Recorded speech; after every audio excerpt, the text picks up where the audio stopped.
Hi this is Bharathi. So நம்ம previous வீடியோவில் என்ன பார்த்தோம்னா டைசஸ் ரெக்டை அப்படின்னு பார்த்தோம்.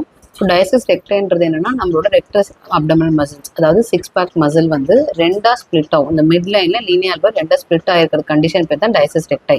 இது நமக்கு அது இருக்கா இல்லையா எப்படி கண்டுபிடிக்கிறது அப்படின்னா, நம்ம நேராக ஒரு ஃப்ளாட் சர்ஃபேஸில் படுத்துட்டு ரெண்டு காலையும் மடக்கிட்டு தலையையும் ஷோல்டர்லையும் ஃப்ளோர்லேருந்து கொஞ்சம் லேசாக மேலே தூக்கிட்டு நம்ம ரெண்டு கைகளை அம்பிளிக்கஸில் கையில் வச்சுட்டு நம்ம வந்து இந்த கை வைச்ச உடனே நமக்கு என்ன ஆகும், கொஞ்சம் உள்ள ஃபுல்லாக போகிற போல இருக்கும். நம்ம ஸ்ப்ளிட் அப் நமக்கே தெரியும். ஓகேவா, 2 ஃபிங்கர் வித் நமக்கு உள்ள போகிற போலையும் நமக்கு ஒரு டீவியேஷன் தெரிகிற போலையும் இருக்கும். அப்படி இருந்தால் அது வந்து ரெக்டஸ் அப்டம்னு சொல்லுவோம்.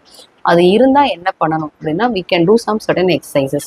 என்னென்ன எக்ஸசைஸ் பண்ணலாம் அப்படின்னா, pelvic tilt, pelvic bridging, T activation, கர்ஜல் எக்ஸசைஸ் பண்ணலாம்.